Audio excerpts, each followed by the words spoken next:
Hey guys, welcome back, Spoon River Outdoors. Hey, I'm pretty darn excited today. It is February 10th or 11th. It's a week and a half into February, and it's 60 degrees out today. So I am setting some bank poles out on the river. Got my new boat. Well, it's new to me.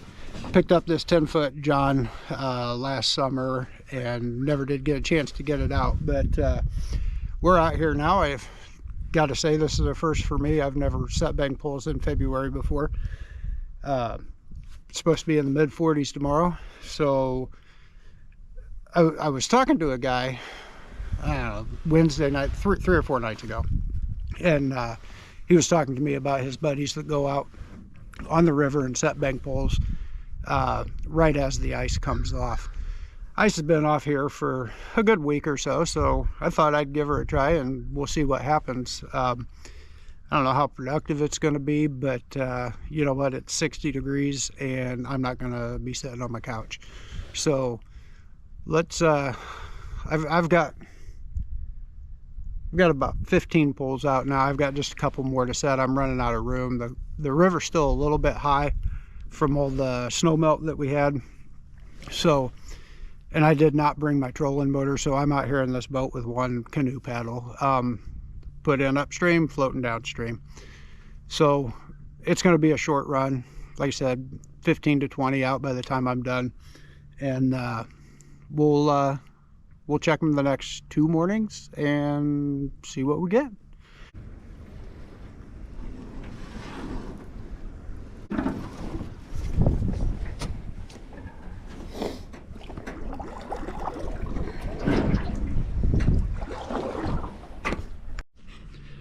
Hey, for any of you that watched the video that I made about a year ago, not quite a year ago, it was about how I make my bank poles.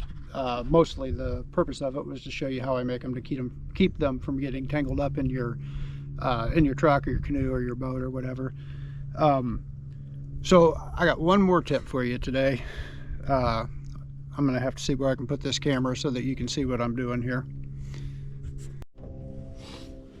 All right, so when you get your pole out, I like to do this especially if I've got a lot of big logs and stuff down below. If you've got an area that's got some big logs and you've got way too much string out and you get a decent sized channel cat on there and it goes under that log and wraps itself up, you're gonna have a real hard time getting it to come up, getting it back up to the surface, especially if it goes under the log and then around the string. You might just have lost that fish. So this is what I like to do when I'm setting my depth and I wind my string up. I'll get it set to the depth I want, which is usually, I like to keep my bait 4 to 6 inches off of the bottom most of the time. So this is, I've wound it up around the end of the pole to where I want it. I'll unwind it once, throw a half hitch in it and throw it back over, and that way it'll lock on itself. Yeah, it can drop this pole down, but you're going to have to kind of take that into consideration when you're setting your depth, so that it can't get down to there. But just that simple half hitch placed at the end of your pole might be the difference on whether or not your fish gets wrapped up around a log or does not.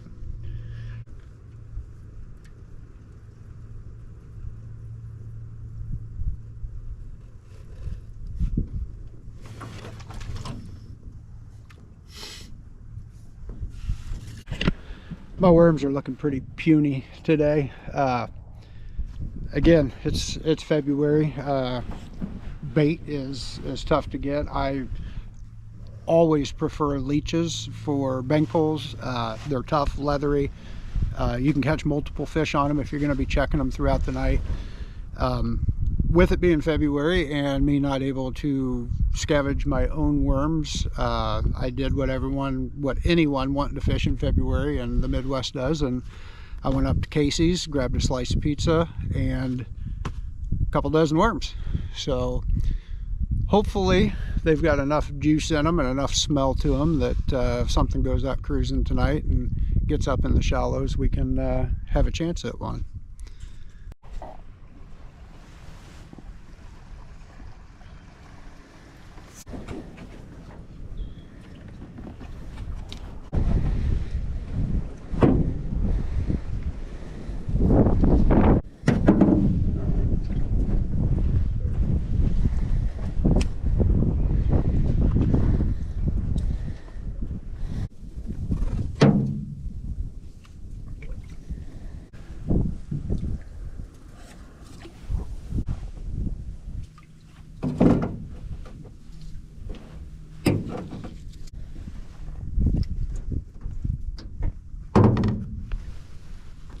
Yeah, this is the first one that doesn't have bait on it, which is not a bad sign. Maybe something was moving.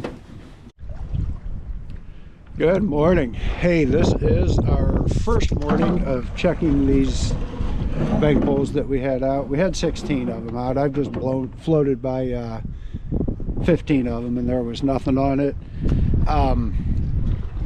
Almost all of them had the bait left on there, or at least 14 of them did. There was two that so far have had a little bit of bait gone, so there's some sort of activity on it, just no fish.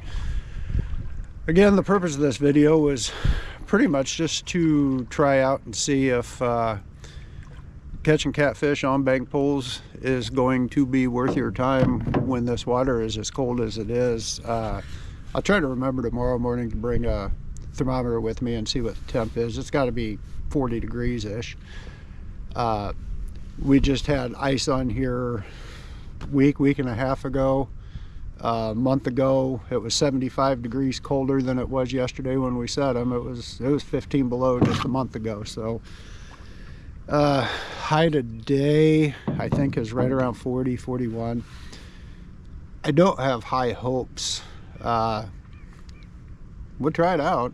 Again, this being out here in the boat is a whole lot better than sitting on my couch, and I was on a mission to find out if it was going to be worth it to set up some bank poles when it's this cold.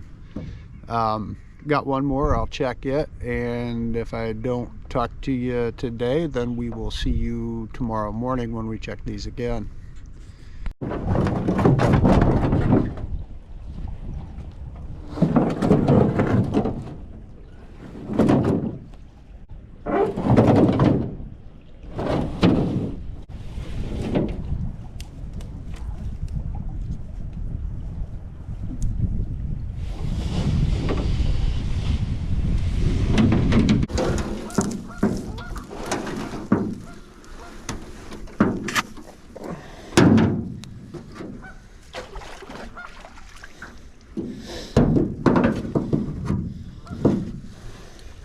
Good morning, guys. This is morning 2 of our bank pole check. I've pulled 2 so far.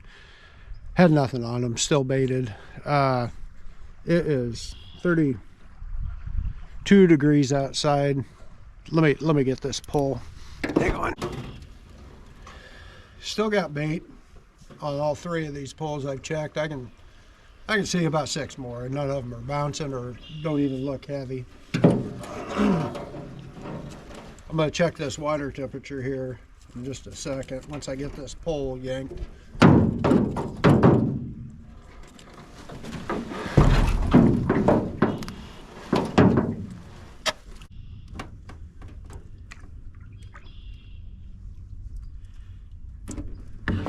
So I was pretty close yesterday on my water temp guess. Looks like it's 39 degrees. Pretty chilly to be expecting those fish to be moving a whole lot right now.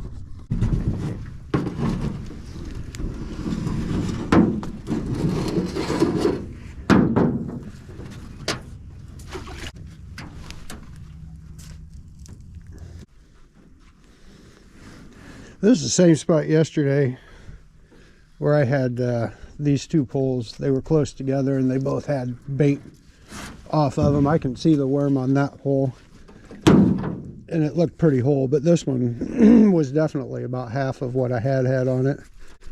So I think something's out there. Well, I've got 15 out of my 16 poles checked, and one of them this morning had about half of the worm gone. I'm not going to call this a waste of time. Was it productive? No, not as far as catching catfish, but was it something to do to prove to myself that my traditional 60, 65 degree water temp bank pole methods do not work in 40 degree water temp? You're darn right. Again, I had a bit of a bait issue. I am not a huge fan of using worms, mostly in the summer. Obviously, that was not a problem today because none of my bait got picked. If I could have had some cut bait, that may have helped, but the river's, it's about 3 feet above its normal summer pool right now. So I can't hardly seine for anything, not only with it being up, but with it also being 40 degrees. I'm not going to walk out in it. I do think that this was not a waste of time, though. I proved to myself that my traditional summer methods just do not work. I'm sure the fish are down deeper where the water temp is more stable. I was kind of hoping that with the last couple of sunny days that there was a chance that maybe something would cruise up and want to try to find some warmer water. I don't know how much warmer that water is. But it was a good time, and I got out and I got to use my John boat that I bought last year and test it. I've never even put it in the water to make sure that it didn't leak. So it's been a good trip. I got this one last one. I'll check it and I'll get right back with you afterwards. All right, guys. Well, that will conclude this video. Sorry I didn't have any catfish to show you. I do appreciate you tuning in. There was always the outside chance I could find me a nice blue cat or something. They do tend to feed a little bit sooner than a lot of the channels or the flatheads. Different bait may have worked. Definitely warmer temperatures. Deeper water may have been the key. I don't know. I got out, I had fun, I proved to myself that there is very little reason to do this again until the water warms up, and I hope this helps you out if that's the answer you were looking for when you tuned in, when you saw the title of this. Thanks for watching, guys. See you soon.